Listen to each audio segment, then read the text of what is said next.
Paula Frost, and we're here today with Steve Ignorant. Lovely to see you again, Steve. How's it going? And today we're talking about the first album, Feeding of the 5000, which kicked it all off for Crass. So we've got the original there, and we've got the Abbey Road remaster. So yeah, I mean, first off, let's start with the remaster. Tell me a little bit about how it's all come together. Well, I think what was happening was that first of all, it was all recorded on 2-inch tape.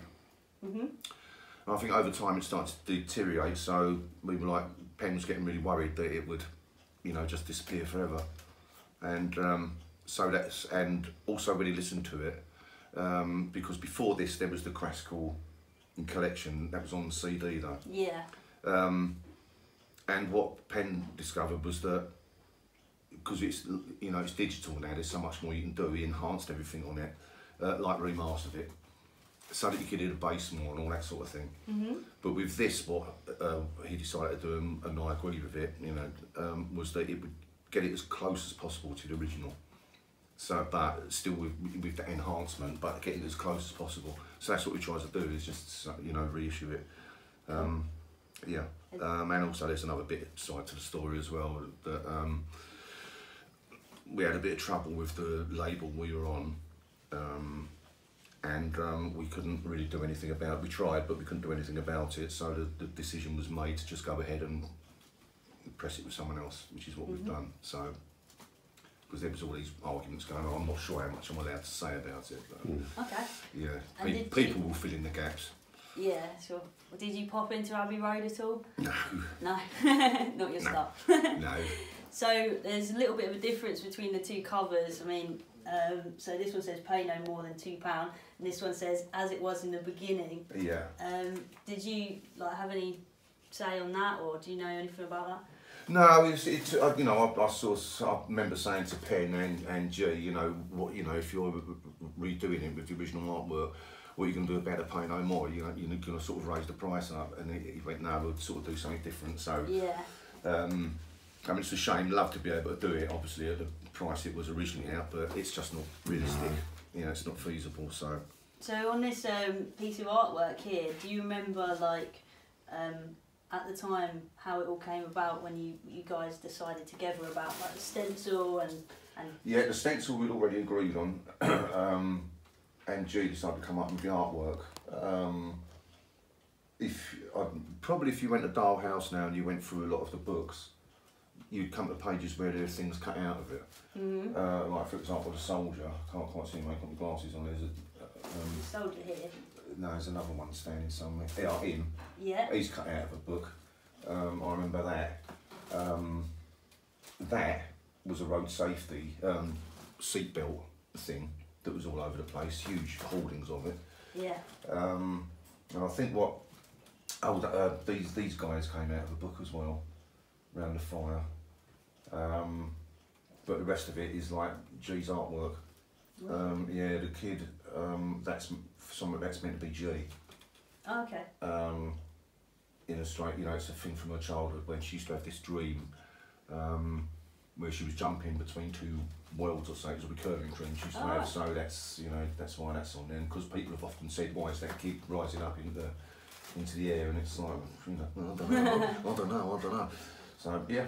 So did she come to you with this, and you all went, "Yeah, that's the cover"? No, she was actually. I remember watching her do it. Oh, really? Yeah. Listen to the afternoon play, and you know, I'll be sitting there watching her do it sometimes. You know, just sit there with a paintbrush and you know, like that. Excellent. So, yeah. And you've got like lots of different pictures throughout. So people would, I mean, I've heard before that you said people asked for the lyrics because you said the lyrics so fast on the record. Yeah. So that was that was already agreed before you printed this. Yeah. So and then you added in, are these pictures just relevant to each track? Yeah, they're just little pointers really. You know, who's that, Mary Whitehouse. So yeah, and that's something to do with Falls or something like that. I can't remember. It's all little relevant bits to go with the songs. Yeah. You know, with the lyrics. And this one's really iconic as well. Yeah, that's I always thought that was Eve Libertine, but I think actually it's Joy de Vive. I'm not sure now. I see the memories going. Obviously the banner wasn't that big. It's massive. But yeah, that's the field out the back of Doll House. Oh right, okay. It makes me think of like trench warfare and war. Yeah.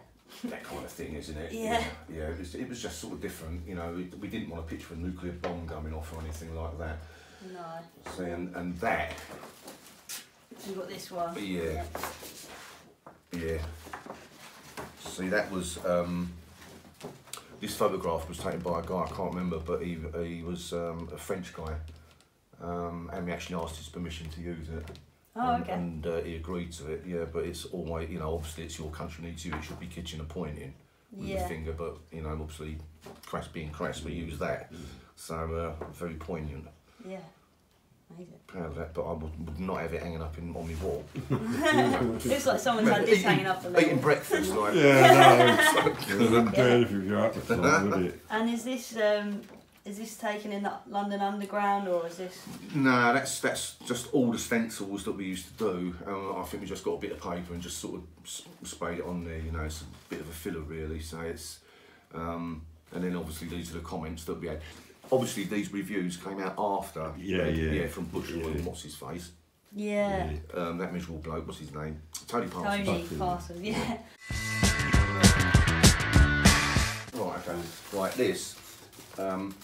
These two things here, they come off of the top of the mixing desk at Southern Studios. Oh wow, right. Okay.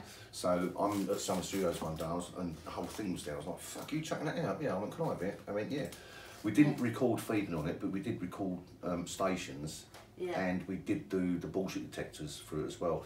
And these two are the vocal ones, so my voice has gone through this. Yeah. I've got a mate who lives just down the road, Rubens, and he calls himself a gypsy, and he is a traveller and all this. And he does all this stuff, and I went, oh, Rubens, I've got this thing, would you?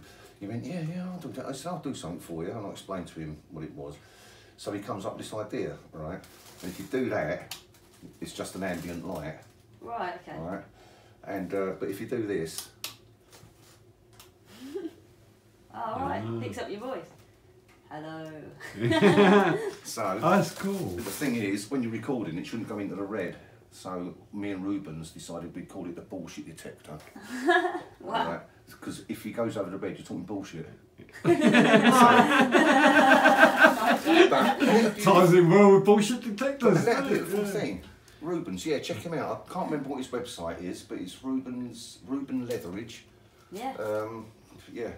And you've just downloaded it, but he made that file so beautiful. Yeah. So lovely, and what a lovely thing to keep. That's excellent. Yeah, no, what a thing to have, yeah. It's really nice. I remember sending a tape. Just to have a little I tried to get on the first bullshit detector and I got in too late, so they sent my tape back. Yeah. Back. Yes. Got it back. Yeah, at least I got it back, yeah. Yeah. With another little note as well, actually, for Phil. If it goes into the red and you talk, then you're talking bullshit. So it's called a... Bullshit detector. Bullshit detector. Isn't it great? This is brilliant.